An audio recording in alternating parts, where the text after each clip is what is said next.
My favorite game in college football is the Red River Shootout. Sadly, I will not be there this weekend because we will be in Oregon. And while it's not sad that I'm going to Oregon, it's sad that all these games got stacked up on the same day. And so I have to not be in the Cotton Bowl Saturday at 3:30 for a game that should be kicking off at high noon at Eastern, by the way. But I'm in the minority on that one, so who cares? 9 of the last 11 in this series decided by one score. The spread is anything but. Texas is favored by 14.5 here in the 120th playing of this game. Texas is coming out of a bye, so is Oklahoma. Texas is headed into a stretch here. It's a 2-game stretch, but they got OU in Dallas, and then they got Georgia at home. Boom, boom. So what does that mean? Well, it means Texas hasn't played high-quality competition yet. And we're going to decide for ourselves whether we think Oklahoma is that. I'm pretty sure we do think Georgia is that. So if you're out there, my advice to you, if you think Texas has a lot of vulnerabilities that just haven't been exposed yet, take these 14.5 points. FanDuel's offering them. They will expire noon or, 3:30 Eastern on Saturday. So if you think they haven't been exposed, and who knows, you may be right, here's your opportunity. Quinn Ewers, we expect him to be back. We expect him to start at quarterback for Texas. They got a number of pass-catching weapons there, obviously. 10th passing offense in the country. Oklahoma, 75th best pass D in the country. That's just in terms of raw yardage given up. You can go down whatever advanced metric road you want to. Roughly, they're going to equate to the same thing. Oklahoma thrives on stopping that run. They've done it well all year. Texas can probably win this game running the ball 3.5 yards per carry. They don't need to own it on the ground. Now, what it does is if you can't run the ball well and you are having to throw to win, yes, there's a lot more variability that is mixed into the equation, but that's Texas's game. It's not like they're uncomfortable playing that. Here's the thing that Sark said the other day that I think is very key here. He said, and I quote, "We've got to be ready for things Oklahoma hasn't put on film." That is part one of how they pull this off. Part one of how they pull this off is Texas is, just picture it with me, if you will. How would the upset happen? I think part one would be they're going into the half. Texas has scored like 10 points total, and everything looks discombobulated and disjointed, and whoever's doing this game, they put the mic in front of Sark's face, and he says, yeah, they showed us a lot of looks that we hadn't seen on film so far this year, blah, blah, blah, yada, yada, yada, and then they go into the half, and then hopefully you hold on for the second half. That is how that would have to unfold.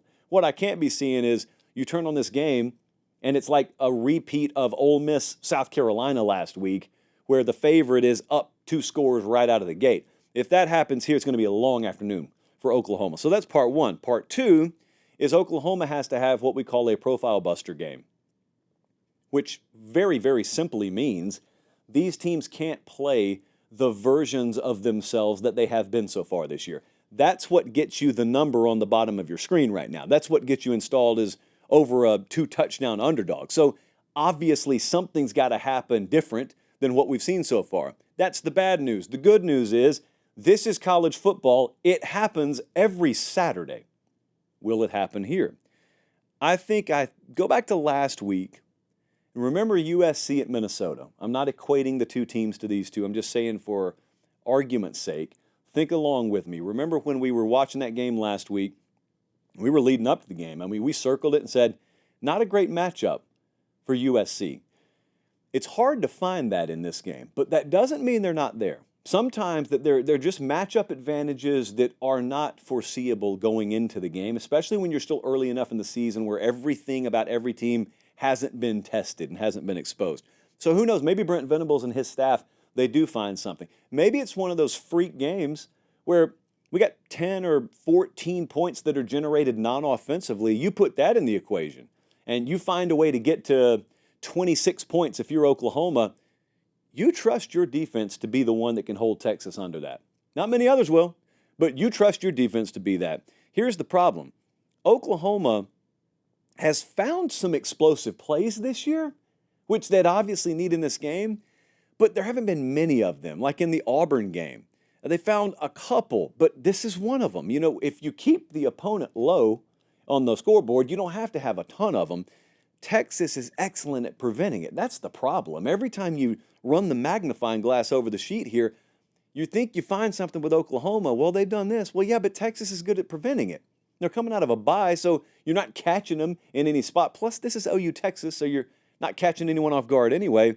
Texas got 29th best run defense in the country. The Oklahoma offensive line is the key here, and it's probably why they're the size underdog they are. I don't know what else to say. They just have to find it. It's not there. It hasn't been there all year.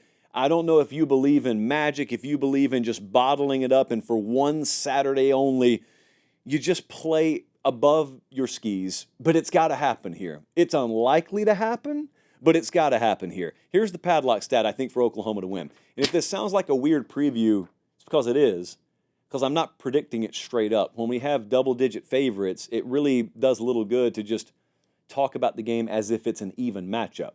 So when we have games like this, oftentimes I shape it as, well, if the upset were to happen, how would it happen? Oklahoma's got to win the turnover battle. +2 or better, I think. Oklahoma's third in takeaways this year, so that's good. They have forced them. And I think, like I said earlier, they got to find 10 to 13 non-offensive points, or at least put your offense in plus field position to do that. This stuff happens. It happens every single week. It's just that sometimes it happens because you don't have your opponent's full attention. That will not be the case here. So, Colin, let's take a look at what the model thinks. And spoiler alert, the model agrees with our friends at FanDuel. In fact, FanDuel has Texas minus 14.5. Our model has Texas minus 15.5. It's been a wild year that has seen some double-digit favorites just losing outright, and it feels like it's more frequent than it has been in years past. So I'm going to tell you what I'm going to do. Ignore all of it, and I'm taking Texas to win and cover. But I'm actually not betting the game. Number one, because I think the line's pretty on the money. And number two, because these kinds of games, we got another one we're going to do later in the show. These kind of games are the kind where I know there's a 2-touchdown gap there, but if the formula starts to come together for Oklahoma to play the kind of game where they cover, the formula may be coming together just for an outright upset. That's the kind of way that I feel about this sort of game. So I'm going to take Texas to win and cover because I think the matchup's horrible for Oklahoma. However, it does bear watching because rivalry means a whole lot in this sport. It means a whole lot.